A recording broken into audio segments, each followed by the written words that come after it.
Hi,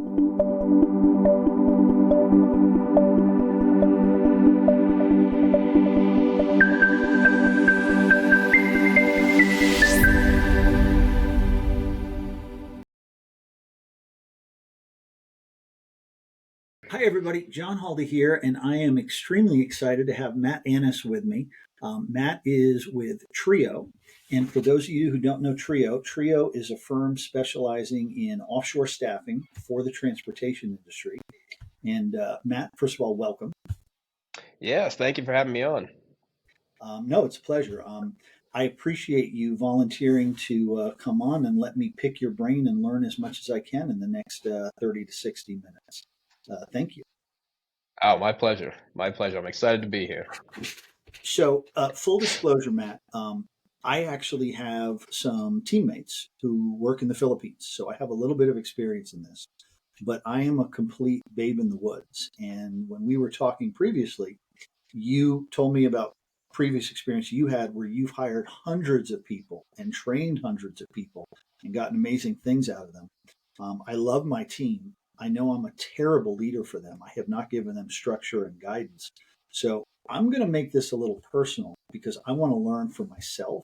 So be forewarned there, okay? No, that's great. That's ultimately why we built Trio, was to help people that are either in there, um, in the pursuit of finding people to offshore staff, or in the pursuit of finding a better way to do it. So, for the sake of the folks watching this, I'm going to step back though, and I want to start with some basic questions that I'm already a believer in, but I want to hear it from you because you do this for a living. Um, Many people I've talked to, when you talk about offshore, they've dipped their toe in the water by trying to hire somebody on Fiverr or Upwork for a few hours or something like that. And a lot of people come away with a very bad taste in their mouth. Have you heard this story before? Yeah, I actually just had a conversation earlier this week with somebody we used to do business with, and gosh, we hadn't caught up in 2 years or so, and they were launching a networking event, and they were talking about how they had done some sales, and they did the exact same thing. Went on to whatever it is, Fiverr, Upwork, and tried to, or a Facebook message board, and tried to find somebody to help them out, expand their reach. And they were discussing that the troubles that they ran into. And I mean, that's where we started at Trio. We went out. We were lucky that we had an organization that we went through. But I hear that story all the time of, gosh, we had this person, this went wrong. We'll never do it again. And it's just a shame because there's a lot of great talent out there. Now, are there countries that you prefer because of cultural or economic or education or language specific reasons? What's your experience been with the different talent pools that you've played in? Yeah, I'm particular to the Philippines. We love the English that's over there. We had started with our founder, Tara Heredia. She was working with somebody in the Philippines, and her partner, my business partner, JJ, he just kept hearing her talk to this lady and, the great English. And she's like, who is that? And it's like, oh, this is, so and so over in the Philippines. It's like, God, the English is great. And we had been using people in South America at that time, and we didn't get the same caliber of English. So we love the Philippines for that, but South America, Central America has great bilingual English, Spanish. You know, Eastern Europe, that area, they've got a bunch of languages that they speak. I don't know that there's really too many countries that are in staffing for the Americas, or at least for the United States market, that don't offer something as it comes to the English and another language. I think when you're looking at kind of where to go, you should look more at what are some of the other things, the intangibles that you're going to get, rather than just hey, they speak English and Spanish, or English and Russian, or whatever it may be. 10 years ago, when I was working, more than 10 years ago, working for Hewlett Packard, we were using Skype for video calls. Internet speeds weren't as good. Um, Cloud was kind of still a nascent thing for everyday use. Um, have you seen that the ability to leverage offshore talent has changed much in the last 10 years, or is this something that's always been there and I was slow to pick up on the availability? I think it has. Um, I mean, just looking at some of the tools that we have available in our office, satellite internet, wasn't very popular back 10 years ago. We look at providing redundancies when it comes to power, internet, backup internet, hard lines, satellite lines, those sort of things. I think it's still a problem with staffing in another country right now. You're still going to run into it. Whereas if that person is working from home, you may hear farm animals. We've recently brought on a new staff member. He's like, I work with so and so in this country all the time. He's like, but you hear the chickens or you hear the cows or the dogs in the background. And a lot of people, they think of some offshore staffing like that, but it's because that they were working with VAs that were working from home or working with staffing companies that had their employees working from home. Uh, that's where I talk about it. It's what structure is the partner that you're going to be working with set up so that those employees can succeed with you as a client.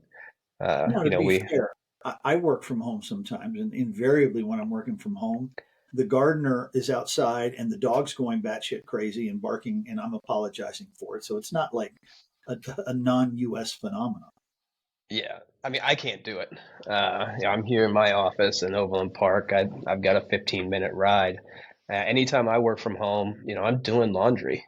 I'm that dinner is always ready at 5:45, and it's getting started, probably around 4:30 or so.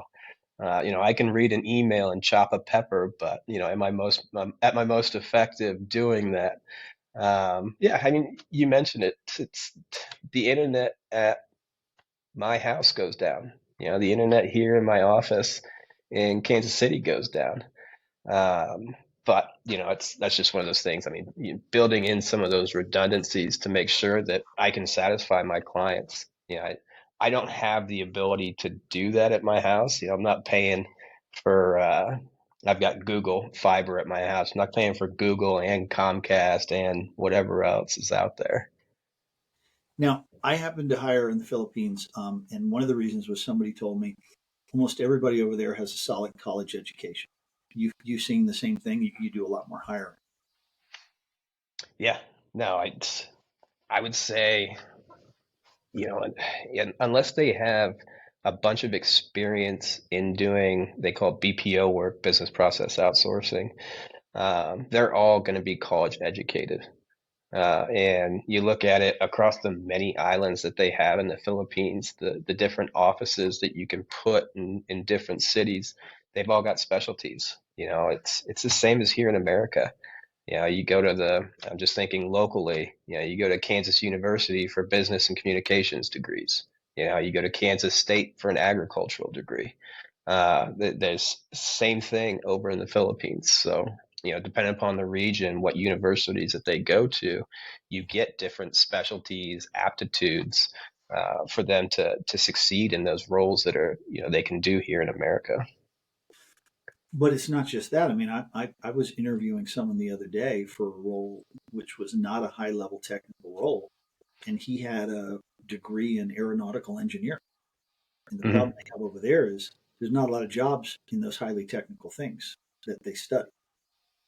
So I found the caliber of what I'm able to hire is way beyond what I could find here. Because if you have an aeronautical engineering degree in the U.S., you're probably working in that sector. Um, Yeah, yeah, I would agree. We our tagline is connecting great opportunity with top talent. Um, we don't just have a responsibility to our clients here in the U.S. We also have a responsibility to our employees in the Philippines, and that's offering them better pay. So, yeah, um, it's great that they go out, they've got an aeronautical degree or pre-law. whatever it may be. I've got pre-law people on our staff. I've got a staff member that, is a lawyer, passed the bar. But, the opportunities that we're able to present pay better than them actually practicing in the Philippines. Or like you said, going into aeronautics. Sometimes just those positions aren't available. In the Philippines, BPO's big. And if it's a situation you went through college and hey, we're going to have you here looking at bill of ladings to make sure if it pays better than, you know, pursuing, some sort of aeronautical position or whatever it may be, pursuing law. If it pays better, we see that a lot of times, our staff members and the people over there want to go for that. So let's make sure everybody listening, watching, understands BPO because it sets the stage for how what you're doing is different. BPO, business process outsourcing, That's offshoring, correct. outsourcing. Yep. And that would be like if you have Comcast for your cable and you call customer support, you could be talking to someone in a call center in the Philippines, right? Good chance you are. We right next door, our offices are Comcast. Okay. And by the way, thank you, Comcast. I called and actually spoke to someone who was amazing, and she's now on my team. So thanks for the visit. Um, uh, those jobs, as I've read about them, make me cringe. It's small desk, front of a computer, screen monitoring, cameras monitoring them, scripts they have to follow, nonstop calls, 32 minutes till your next 5 minute bathroom break. No, you can't just get up and leave and check out for a few minutes because you got to go. Like, oh, you want a day off? Well, there's someone else who wants your job. So thank you. Leave your stuff behind. Like horrible in my mind. Is that what you're hearing? Yeah, we look at the words that we use, the words that we don't use. I'm going through building out or rebuilding our brand book, our brand story. So I've been thinking a lot about this. Some of the ones that we don't use is VA and BPO. We use offshore staff. We want our members to feel like they are part of a staff. That they're part of the organization, that they're not, a virtual assistant in BPO just seems temporary.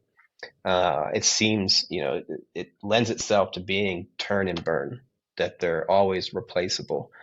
And we see it all the time. I mean, gosh, some of the big companies that deliver the products straight to your door right now, they'll hire 100 people for 10 positions and just kind of find out who the best are in those 3 months. Uh, there's some there's some really bad uh, labor laws over there that they can get away with some things that just are inhumane.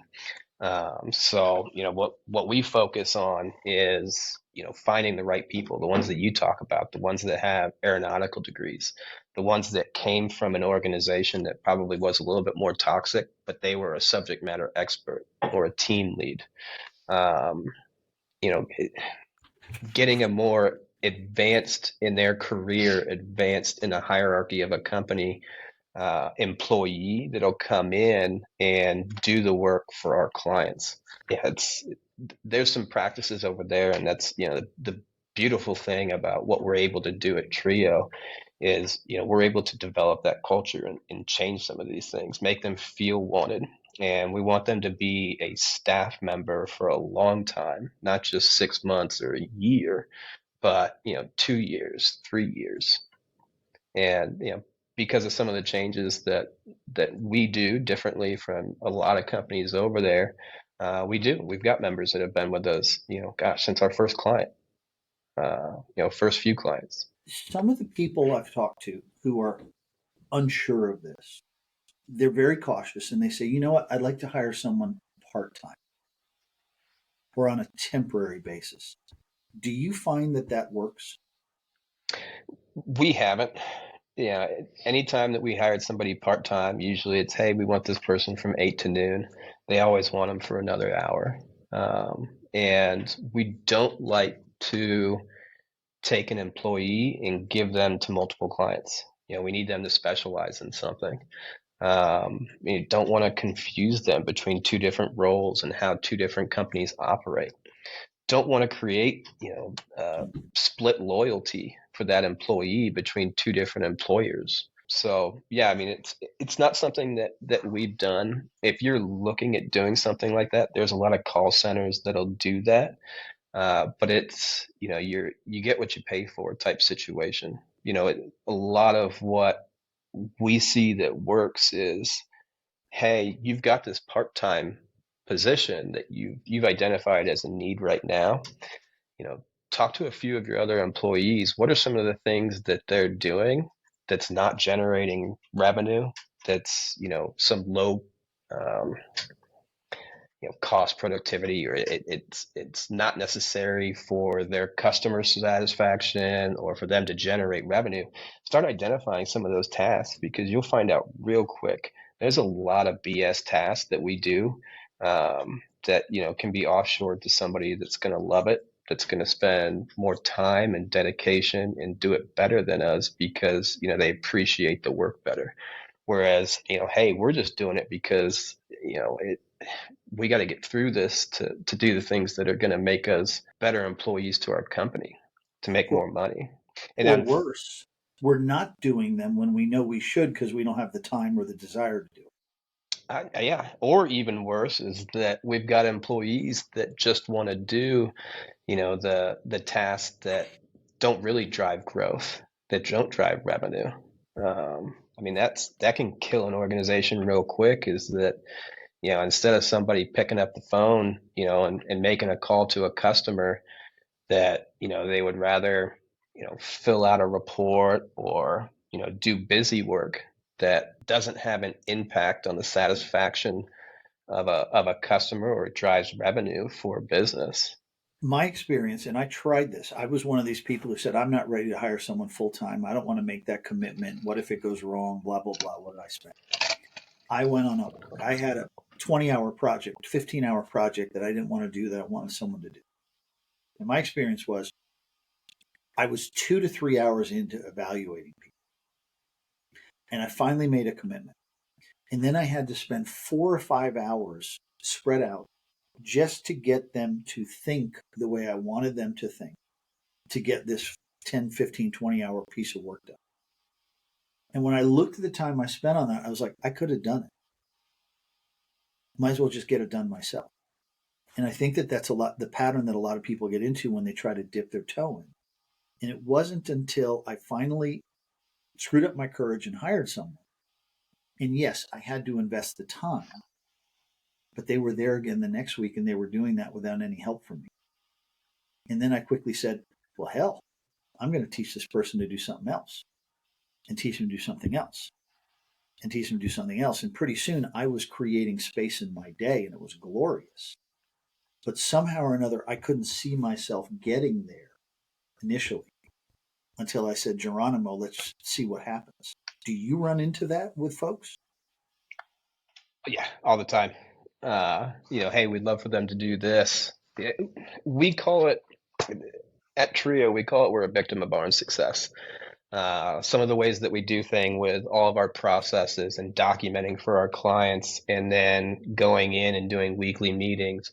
A lot of times what we see is, hey, we forecast this as 40 hours worth of work for somebody. Our people come in because they enjoy the work. They do it fast and they get it done in 25 hours. And then we're adding tasks to them, week in, week out. I think, if you train somebody right and they want to do it, they're going to do it faster than us. I look at, just even as I've been building out the company, as I've been able to bring in people to do marketing, to do reports for me, to do, managing a calendar, writing out, the SOPs, all of these things, that it was like, hey, I don't know that they're going to be able to do this over there. Took a jump, hired the right people, got some good talent in, and let them run with the process. Through that all, we've documented everything, for our tech writers, for our marketing team, for our report builders, for our quality analysts, for our data verifications, all these different tasks, even just within Trio, documenting it. Now we know how to hire it, and we can then train. Like, just the training goes so much faster now to grow on these things. If I'm successful at what I'm doing, it's the same thing with you, John. Like, if you're successful at what you're doing, ultimately you want to bring somebody in that's going to do the same thing as you. And if we can remove all of that minutia from the things that you do day in, day out, that you've now given to somebody else, if we can remove those for you, and you can now bring in more people like yourself to drive the revenue, to lead that, the strategy work, the thought work, the customer service, the sales, those sort of things, it just kind of compounds. I'm sure you've seen it. You probably started with one person. How many people do you have now? So offshore, I have five, and I'll tell you Mhm. the first hire was excruciatingly time consuming for me because number one, I was terrified. Number two, it was my first taste of understanding the very major cultural differences between the Philippines and here. I'm not articulate enough to explain it, but there's a very different mindset there. Yeah. Americans are very outspoken, they're very direct, they're very forward, and culturally over there, they're not like that at all. And it can be very hard in an interview situation to ask direct questions and not understand how to interpret what they're saying or not saying because they're not that direct. But I got through that, and candidly, I got down to two candidates, and I chose one, and she's amazing. And my second choice wouldn't take no for an answer, so I created a role for her, and I'm so glad I did. Now we have five. I'm going through a search process myself, and I don't work through an agency, and I probably would be much further along if I did, but I was bootstrapping things, so I had financial reasons why I couldn't consider it at the time. But this last hire, I didn't even go put an application out. I asked my five, here's the job I want to fill. Do you know anybody? And I've got five great candidates that I'm considering right Yep. now. So it snowballs that way. I mean, you made a great point, though. I mean, it takes you a while to understand how you can communicate with this person, that's going to be effective for your growth as a business owner. I mean, shoot, we've done the same thing. We offer up free leadership, free team leads, because it's a lot more effective if our people in the Philippines, our leaders in the Philippines, are that stick when it comes to discipline than it is somebody here in America, because we're a little bit more abrasive when it comes to disciplining employees. And it our intent, what we mean behind what we're saying and what they're hearing, aren't always the same thing. And it takes a while to kind of build that up. But if you have somebody that can help you with it, I mean, gosh, we've gone through tons of it where, let's let our Philippine staff members handle the discipline, because they're going to do it in a way that's our team's going to receive it well, that they're going to receive it as coaching and not just us, picking on them or thinking that they're doing a bad job. Like, hey, I'm saying this because I want you to be better. And yeah, you made a mistake, but I want you to be better. I want to work towards us not having to have this conversation again. uh, you know, just Oh, having a good leadership team over there to do that. Yeah. so Matt, I found it's not even around disciplining because I don't have to do much of that. I'll get to a point where, like, I'll try to explain something. I'll do a screen share. I'll talk about a problem. I'll talk about a process that I want them to do. And then I'll ask what I think is an innocuous question. And here in the States is, did I explain that okay? And I'm used to here in the States when if someone doesn't understand what I just explained, they'll go, no, I don't think so. And it took me a while to figure out that culturally over there, they would never tell their boss that because it reflects badly on the boss because they didn't know how to explain something. Like that alone has been really difficult to navigate. Yeah. Uh, I mean, I'd take it one step further. There's a lot of leaps. I mean, we're talking about transportation. I mean, we've got clients.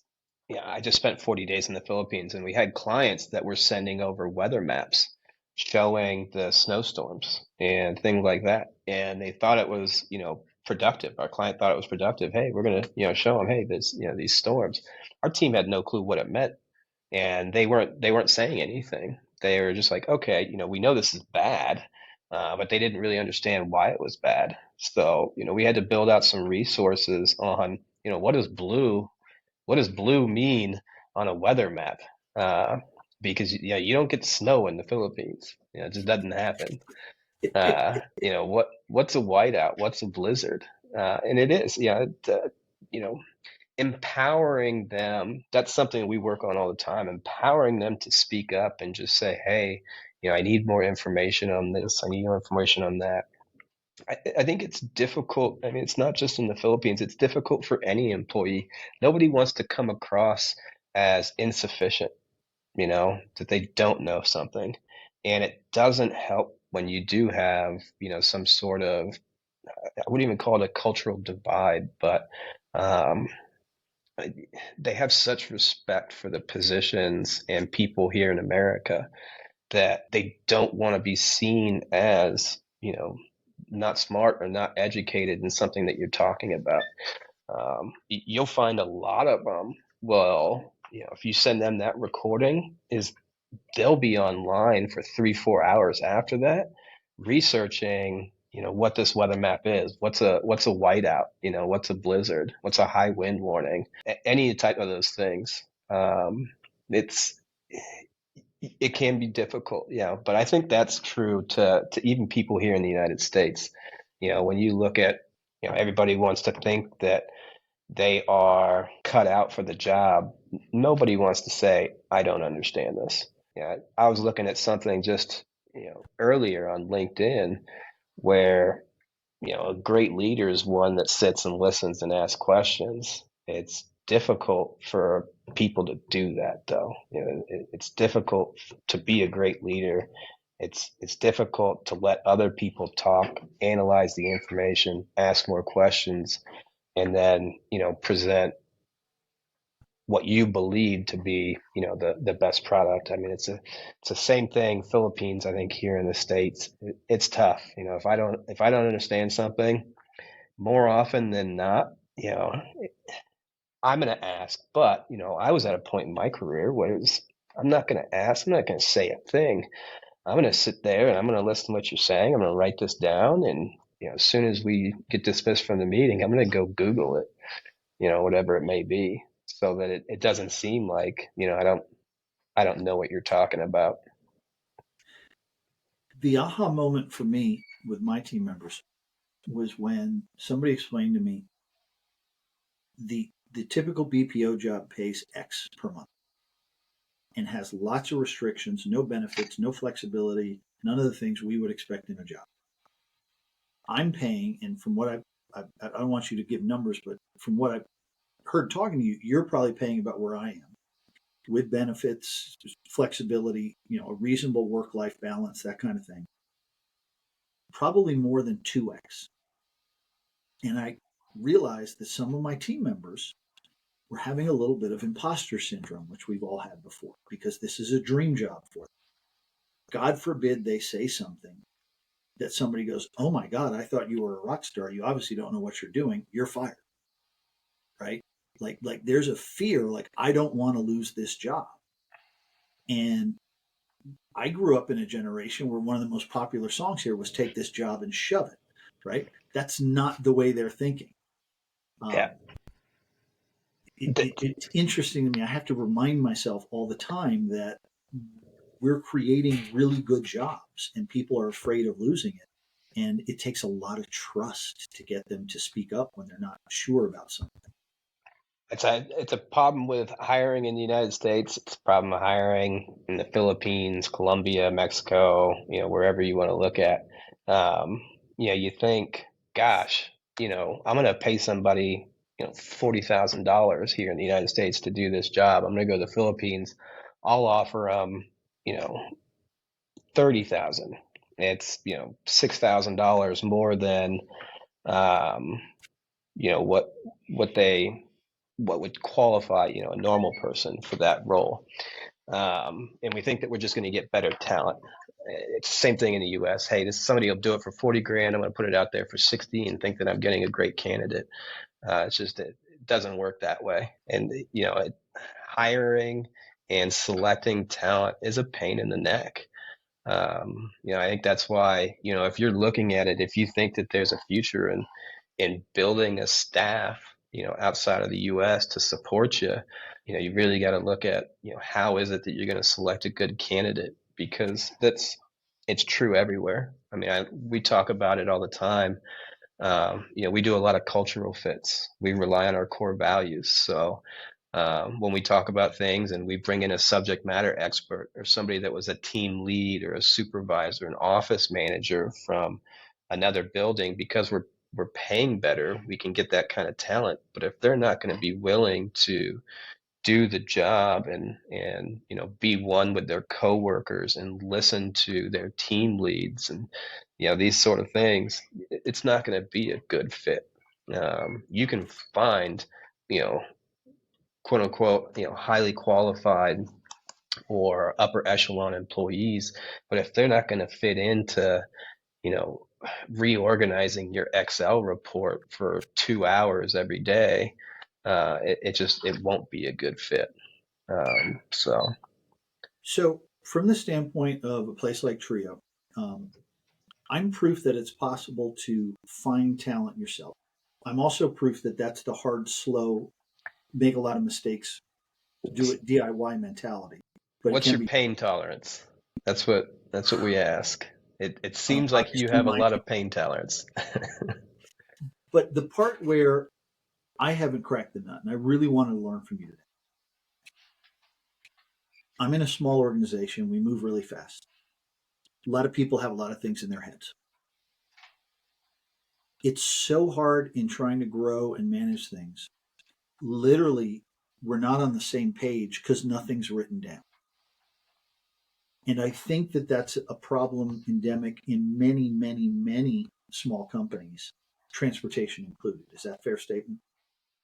Yeah, I've seen it in buildings with 20 employees to buildings with 2,000 employees, where they're great companies and they can train people, but the quality of work from some employees is wholly dependent on who trained them, because it's a tribal knowledge.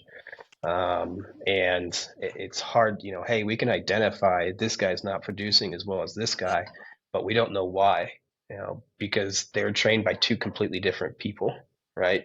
At two different times of each one of their careers.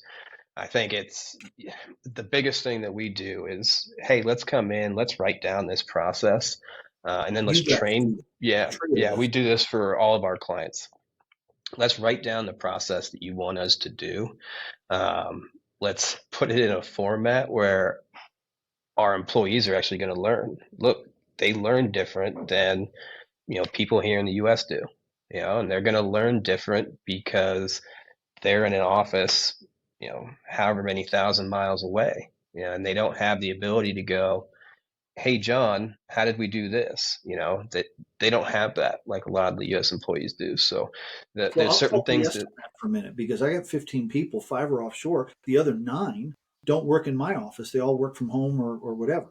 So they mhm. got the same problem. There's no water cooler hanging out to figure things out. Yeah, yeah. It's not Well, and just that, the U.S. doesn't necessarily have an edge on that unless you're in the same building. unless you're in the same building. But what we realized is, hey, let's write out these processes. Let's build up some learning management courses, step by step on how to do the process specific to how you do it, not just in general, right? Not just in general how to dispatch a load, or in general, how to, invoice somebody. It's how do we do it here in the organization? We document that, and for the most part, it's done before our employee even starts. And then we get it to the management team at our clients and say, is this how you want it done? Because the people that we shadow are the ones that are doing it, but a lot of times the management team doesn't know that is how they're doing it, right? Is that how I want it being done as a manager? Gosh, I forgot to mention that our system could be doing this, this, and this for them.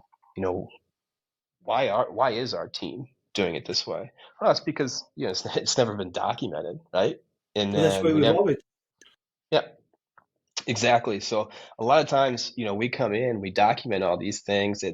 There's a lot of light bulb moments of our guys are doing what? They're still doing it this way. Like we have a TMS. Why do we have a notepad open? Or we have a TMS. Why are we going into this? We see a lot of that where, hey, they finally had all of this stuff documented, and now they get to say, you know what, we want it done this way, and we can improve efficiencies that way. And Matt, I'm living this nightmare right mhm, now. We took the time in a few instances to create handbooks for a certain function of our company, and where we did it, all of the pain went away, but the how long did that take? I mean, gosh. immense amount of time, but it was worth it, right? Hmm. Because this was a process. I'm thinking of one example where we were collectively wasting 10 hours a week, and everything seemed like a game of whack-a-mole. Nobody was on the same page. And we went through this process. It was like pulling teeth, getting everybody to do it. I had to write the document, okay, with input from others. And in writing it, people would say, no, that's not how we do it. We do this. And I was like, what? Why would you do that? There's a tool, there's a button that'll do that for you. There is. Like, there was all of this kind of surfacing of, wow, we are not on the same page. Now, once we did it, that function is now wholly owned by a team member. And collectively, we spend maybe 30 minutes a week, if that, dealing with issues around it because it's systematized. And the document says, if there's an edge case, chat it to this group and we'll collectively solve it. That's the 30 minutes. It's wonderful. I'm Hmm. a believer. Like, every part of our business needs to have that thought process. But I'd rather blow my brains out than go through the process of doing all that documentation. Yeah, And I I'm a mean, believer. yeah, it's I I've seen it even with those that have SOPs here in the States. Usually it's just a wall of text too. And then once they're built, they're never updated. I can say, we talk about it all the time, man. It's the Philippines, we give them a job like this. This is an exact thing that they love doing. And we brought in technical writers. You want to try and hire a technical writer in the Philippines, put out content writer, copywriter, technical writer. You're going to get a bunch of people that apply that don't really know what it is that I'm talking about when it comes to building out these processes. But there's ways to hire for it. I mean, we've found a really good way of doing it is, um, we look at the aptitudes, we look at what they've done in the past. I mean, shoot, we have a guy, one of our technical writers, uh, he owned a restaurant, right? And it was, make this dish for me. Write down how you make this dish. And the guy was able to put it on paper, you know, clearly, concisely. He added images, everything like that. Brought him in, gave him our tools, and he loves it. He does it, quarter of our clients he's writing out the SOPs for. And it's uh, he's updating it too. These guys come in, and now that they've written it out the first time, it's easy for them to go in and update. Organizationally, like you mentioned, it's just a pain in the neck to write all this stuff down. Um, the person that's doing the task often doesn't see the benefit, and then from there, it takes 3, 4 months to build something like that out. It's just a painful process where, we can come in and for most roles, knock it out in 2 weeks. Do you guys call yourself a staffing agency? Because I mean, that whole function of documenting and systematizing large portions of a business, that's a massive value. Yeah. Is that part of your value prop when you talk to customers? It should be. Oh, for sure. Yeah. I mean, we're a staffing company, but I mean, you look at the logo, you know, I came from sales. My partner came from sales. We came from, never wanting to let a client down. You want to give them a product, you want it to work. we found out this is how it works, is actually having to offer this thing.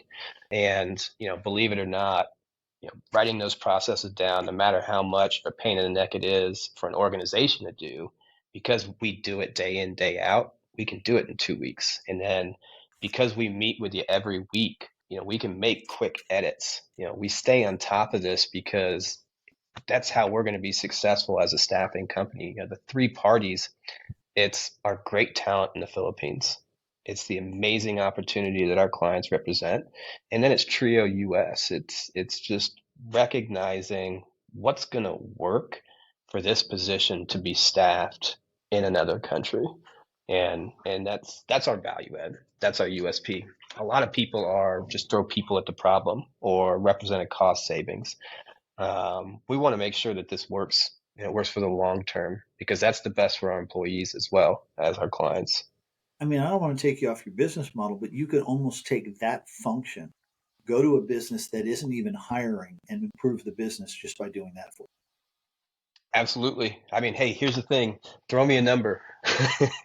you. Let's we know what the staffing costs. We know what the build out to put these SOPs together. Gosh, I look at it, if that's something that we were going to do, I would just hate to end up like trying to think like a Peloton or something where they had this great product, but then we couldn't get people to subscribe. We're going to build great SOPs for you. You're going to love it. But that fallout, paying us another $99 a month just to upkeep your SOPs.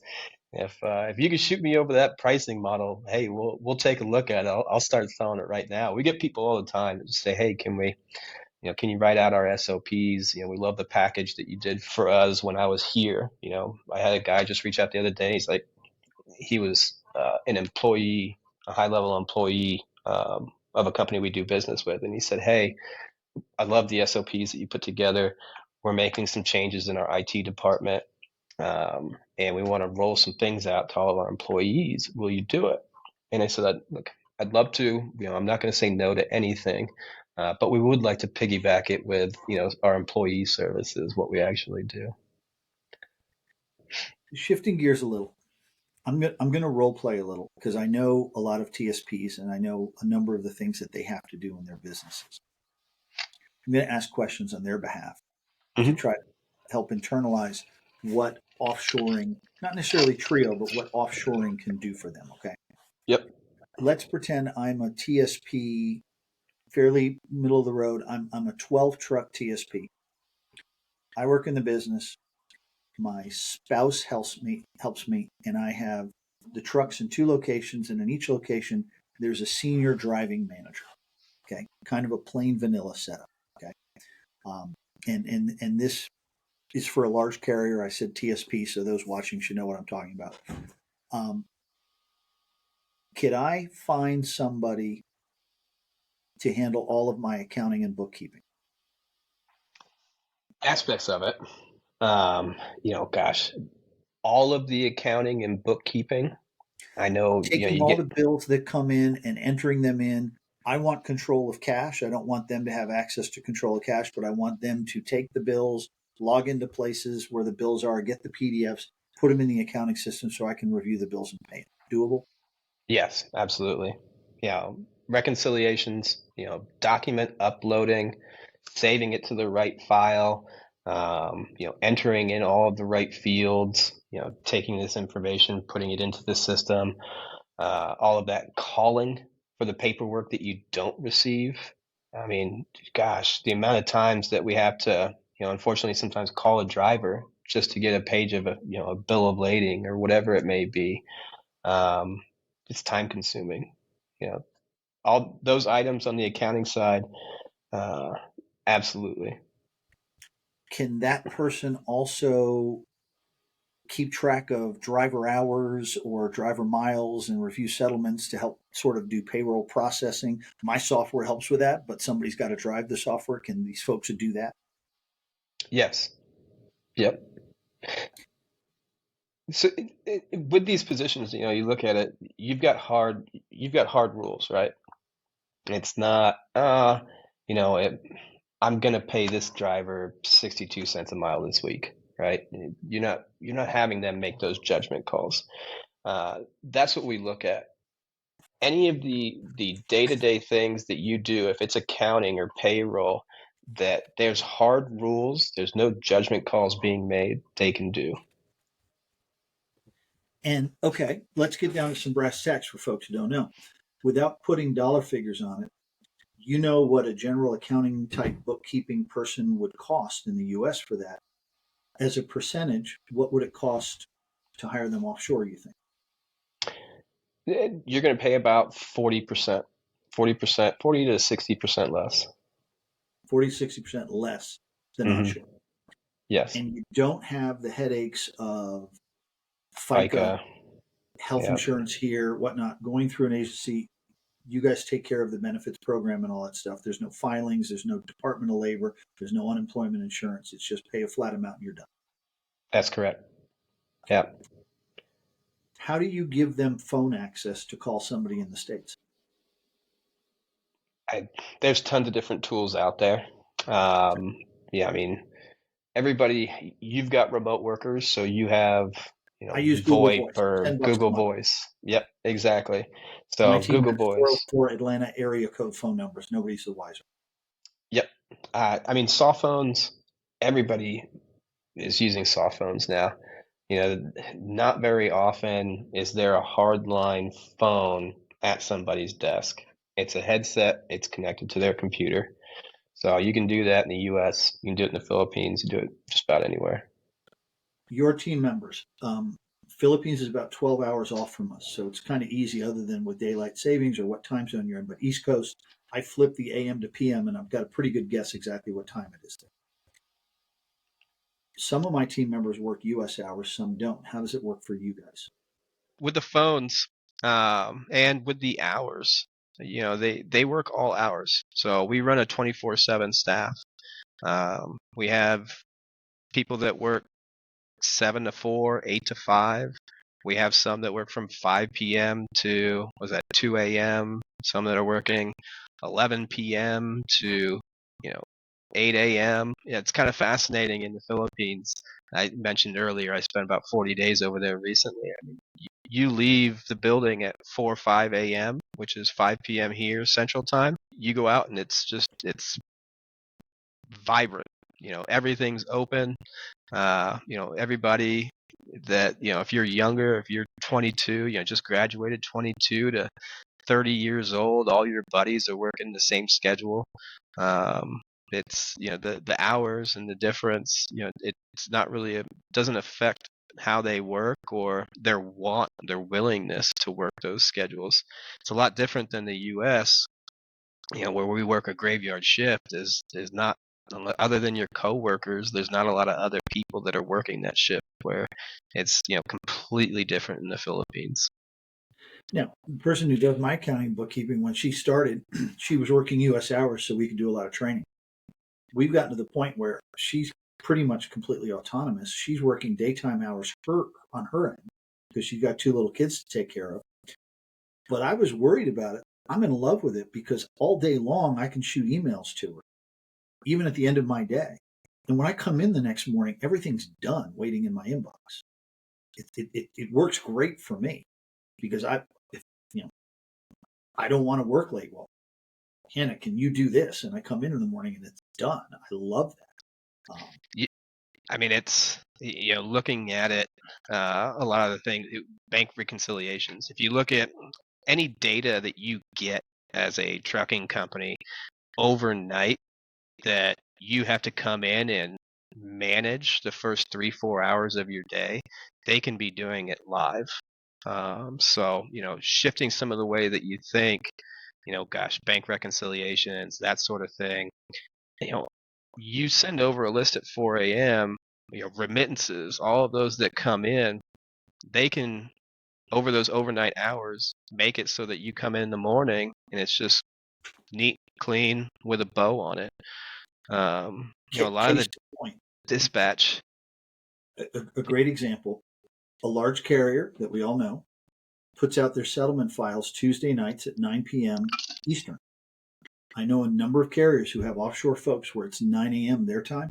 They get that file, they do all of the payroll pre-processing, and when they come into work in the morning, payroll's ready to go at 8 a.m. for them to look at, review, and send off to the drivers for review.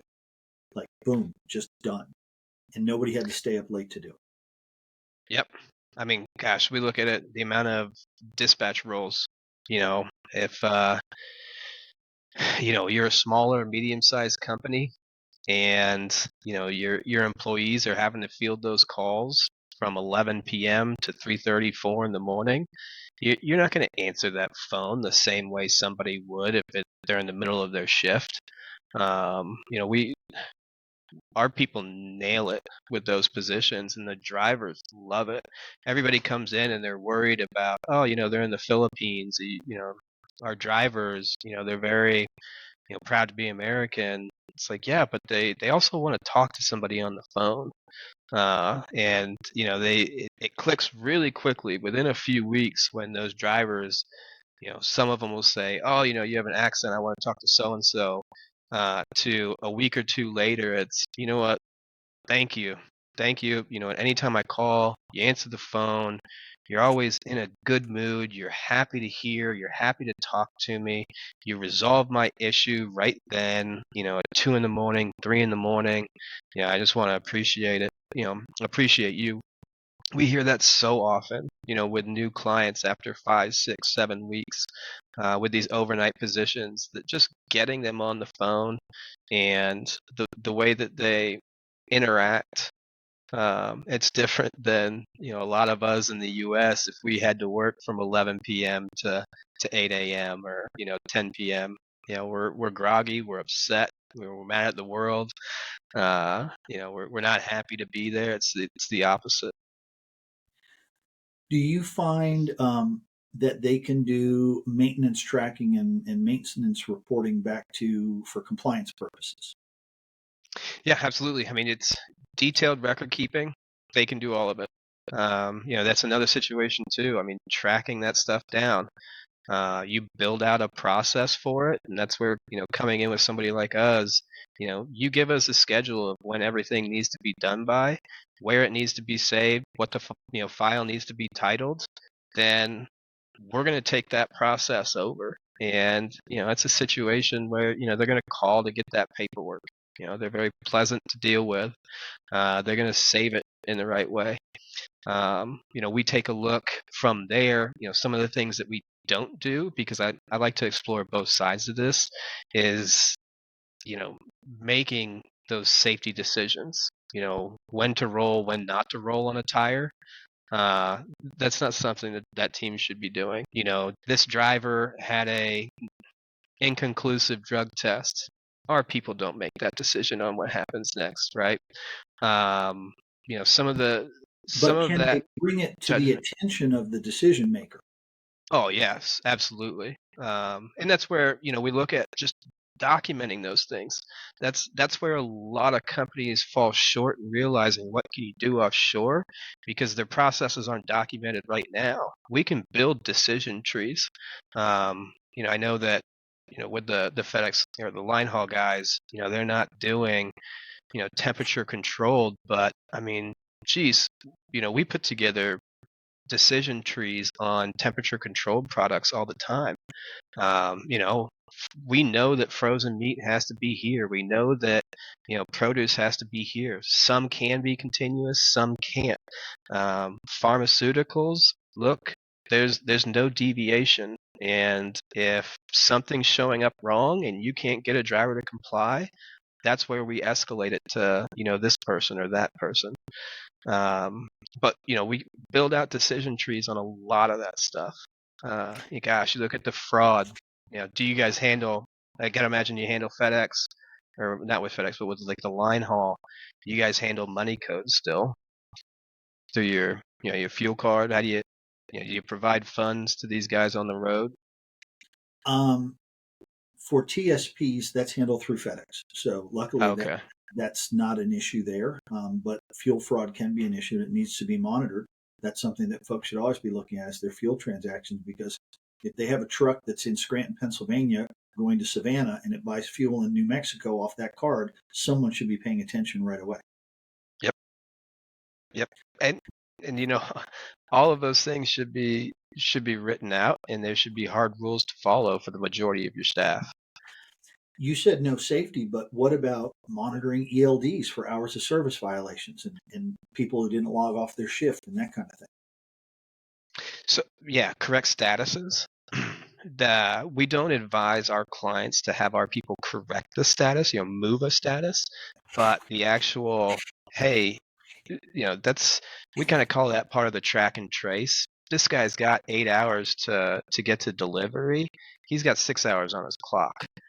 Monitoring that information, absolutely. But going in, if a change needs to be made from off duty to a sleeper, or something along those lines, we don't recommend having an offshore member do that. Okay. You need to be, anytime you're making edits to the logs, we think that needs to be done by a senior member of that company, someone that Um, fully understands the ramifications of if it's done wrong, what happens. but again, they can be organizing the information and filtering out all the green light. This is all fine. This is something that needs your attention. Absolutely, absolutely. And I, I can tell you, we work with a lot of different TMSs, and you can be green across the board, meaning you've got hours, they're scheduled to be on time, and things still pop up. Things still need an eye looked upon them. Even with those that are red, I can tell you, you come in and you got 40 trucks, and 10 of them are showing on your TMS red, or whatever signifies that they don't have the time, or they're not going to make it on time. You might have to repower or whatever. You still need somebody to go in there, collate that information, provide whatever info they can to that driver, the the correspondence, and then recommend to, like you said, a driver manager, where, hey, we've got this driver, here's this information right in front of you, driver manager. This guy's here. He's not going to make it on this time. What do you want me to do? So that driver manager is not clicking around, collating all the information, that sort of thing. Um, Going back to my fictional example of a 12 truck TSP with mhm, two driving managers. Typical TSP, their drivers are on the road at night. mhm. Most owners want to live their lives during the day. They've got family, they've got kids, those kinds of things. All of them complain about, oh my God, the phone calls. The phone calls at 3 a.m., the phone calls at 11 p.m., the phone calls at 5 a.m. Guess what their drivers are complaining about? Nobody picks up. Yep. It seems like they never want to talk to me when they do pick up. What success level do you have? Can you ballpark it to say, like, the number of calls that come in at night? Can you call tree it so that your staff can say, hey, if it's this, I do this. If it's this, I do this. Oh, if it's one of these things, now I start calling the boss or the managers. Yeah, so we call them escalation sheets. Um, you know, it, all of those phone calls, they usually all fit into some category, right? It sounds like they're, is it a repair? Is it, running late? Are they asking about their schedule? Whatever it may be. Is there a road delay and they just need, a reroute, or whatever it may be? Usually all of these things will fit into a bucket where we can map out either how to resolve that issue, or how does it need to be escalated. Does it need to be escalated, right? It's 3 a.m. The driver's been on shift for 7 hours, and he's been stewing for the last 5 because he had a deduction on his payroll, and he wants to talk to somebody right then and there. The great thing about the Filipinos is they're very empathetic. They're going to listen to him. They're going to let him vent, but then they're going to kindly remind him that payroll conversations need to happen between these hours, or something along those lines. A lot of the load planning. I know that the TSPs, it doesn't apply, but you know these are things that get solved from 8 a.m. to 5 p.m. However, I'm going to take your call. I'm going to empathize with you. I'm going to let you vent. I'm going to give you somebody to kind of bounce this off of. instead of, just uh, A voicemail. the windshield, or yeah, or a voicemail.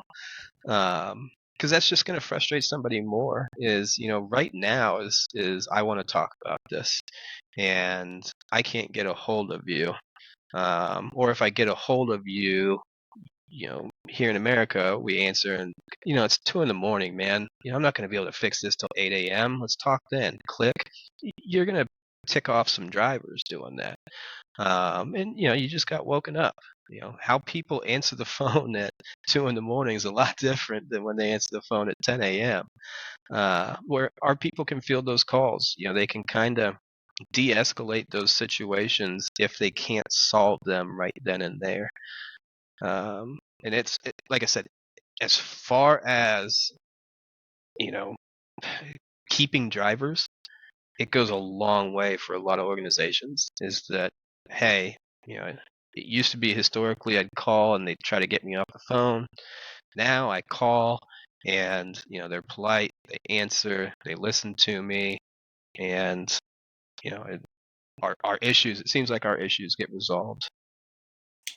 I've heard in listening to lots of educational sessions about recruiting drivers that oftentimes drivers who work at night will call at 3 in the morning while they're waiting for a sort or something to say, "Hey, I saw there was a job posting."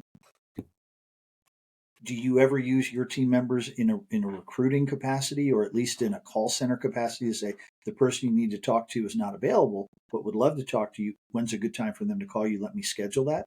Do you do that kind of stuff at all, or does it not work on a recruiting level? Yeah, as far as like full on walking out the recruiting, like there's a step-by-step process to go about that. Yes, our people can do it once they've done other roles, within the organization. It's not something that I would just go to look and hire a bunch of recruiters. Now, on the flip side of it, we talked about some of the safety and compliance. The problem with a lot of recruiters is that they're calling somebody, that person's saying yes, then they're hopping off the phone and spending 30 minutes sending out, employee documents, employee contracts, doing PSPs, scheduling clearinghouse, getting them out here, all that busy work where that can be done offshore. Um, and then as far as like the appointment scheduling, yeah, I mean, gosh, if you have a calendar app where they can go in and see that so and so's available for taking these type of issues during this time. All right, I'm going to schedule this for 8:15 to 8:30 for them to call you. And it's setting those things up. If you've got somebody that does payroll, and that when they get in the morning, that they're not going to want to be fielding 10 drivers phone calls about payroll, then block that out on a calendar, right? you know hey, I have from 11 to 2 p.m. where I'll field driver inquiries, or I'll field these sort of phone calls, or depending upon the department. And like I said, that's a process where, hey, this guy's calling about X. We know that it goes to this person. We pull up their calendar. It's already color coded on what times are available. We can book that with the driver, find out what's a good time for them, so that can get resolved. I don't know if you've bumped into this, but I can guarantee you that there are TSPs out there who are using offshore talent to navigate the first advantage process. Have you dealt with that? Not familiar with that. Okay, so not to bore you with the details, that is the driver onboarding system for a very large carrier out there. It can be difficult and time consuming and a lot of wait times. And the TSPs who are using offshore talent to let them deal with that are ecstatic that that's somebody else's problem, because it's very systematized and very structured and easy to say, this is what we need to accomplish. And once you teach these folks to do it, they're relentless and they can call at all hours. And sometimes calling outside of US hours gets you through quicker and get stuff done. Oh yeah. I mean, if these guys if they're driving for a current company during the day, or just look at anything. You've got to call when they're going to answer the phone, Well, I right? don't mean the drivers. I mean First Advantage. Anybody. Yeah. Yeah. Anybody. Yeah, you got to call when they're going to answer the phone. And I mean, that's what a 24/7 staff gives you.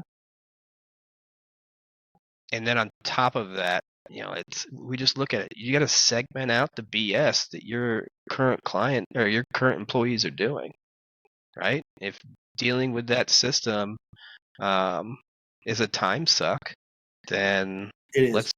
let's put that onto somebody that can be more cost efficient for us. Mm-hmm. I want to respect the clock because you mentioned to me when we started that you have a 5 a.m. flight tomorrow. Yes. Well, I might, by then I might go through another headset too if we go too much Um, longer. Matt, I've asked you a million questions. Is there anything that I should have asked you that I forgot to ask you that you think is important for folks out there thinking about using offshore talent? So some of the things that we talk about is, writing down these processes. It's doing your research, talking to people. I think, far too often uh, we're closed off to things that we don't know. But the linehaul summit, gives these guys a great opportunity to meet with others and find out, how has this worked for you, right? How has offshore staffing worked? I mean, we've had a lot of people that have said, gosh, I dealt with, an Indian and they couldn't handle anything. They didn't understand me. It was extremely frustrating. I'll never offshore. Um, and then, you meet with them a few times. You let them talk to your people. You let them talk to other people that have offshored, and then they start coming around. Talk about what's successful, what's not, and then talk to different companies that are gonna and what they're gonna offer you. It's same thing, with anything in this industry. You everybody has just this, one solution, right? But we all do things so many different ways. So what's the best practice for your organization? And like I said, just talk to as many people as possible. I think that's just probably one of the biggest things. That's why I love the events like what you guys are putting on, is because you get to get all these people in a room and discuss the successful ways that they've been operating. Um, we're recording this in early April, a couple weeks before the Line Hall Summit. People may watch this afterwards. With your permission, in the description or in the video, can we provide your contact info if people wanted to call you directly to ask about offshoring generally, or even about Trio, just to continue the conversation if they're interested? Absolutely, absolutely. Okay, we will do Email, that. phone, We'll any put which all that way. in post production. Um, the the takeaway, and tell me if you agree with this. And again, I'm a little biased because I've successfully crossed the chasm a little bit, but as I mentioned, I'm a hot mess when it comes to the documentation and the systematizing of my business. I would say that the takeaway for any contractor is there's incredibly talented people offshore, and you're naive to think that they're not as talented as here. In fact, in many cases, you might be looking at a more talented pool.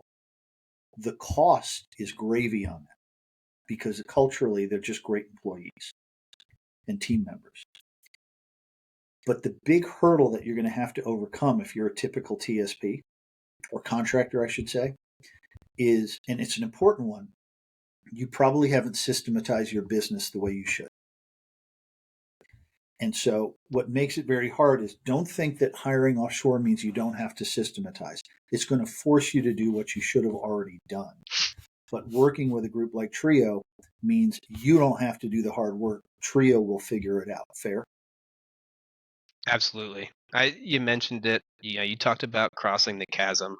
You know, bridging any gap. It's going to be a lot more. It's going to be a lot more difficult for you to build a bridge yourself than to work with a company that creates, prefabricated bridge segments, right? That are going to help you cross it in a quarter of the time, and then is a stable vessel for getting over that chasm day in day out. I think that's kind of the biggest thing is, hey, we've got the processes and procedures in place to make sure offshore works for you. And the added benefit that's going to come along with that is that you're going to be able to document processes within your own office and then take a look at them and see, is that how this should be done? Could we do it a better, faster way? And then how's that going to make you more efficient? I will say this from experience talking to really, really successful TSPs. At these shows, at these events, you'll always hear the buzzword, you should work on your business more and less in your business. That's what we're talking about right here. Because building a system, building documentation, building SOPs, building processes, and putting people in seats to be successful means you're working on the business. It frees up a lot of your time because right now you're probably watching this going, I don't have the time to do this, but this actually creates the time for you to then come back and improve those processes and continue to work on the business. And this is how you go from 10 to 20 to 50 to 100 trucks over time because you have that space in your world. And if you're not looking at what Matt does as a tool, you're missing one of the big things that a lot of successful contractors are doing now. So take that with a grain of salt, but take it to heart, I hope. I think you made a great point. Yeah, you want to grow from 10, 20, 50 to 100. Setting the processes up is going to make you successful doing it. The other one is it's going to make sure that you don't drop the ball when you actually do get it. There's nothing worse than having a big fish on the line and then realizing that you don't have the strength in that line to actually reel it in. Matt, thank you so much for taking the time to share your wisdom with everybody. It's been a delight chatting with you, and I'm looking forward to seeing you in a couple weeks. And it's my pleasure. I look forward to it. Thank you, John.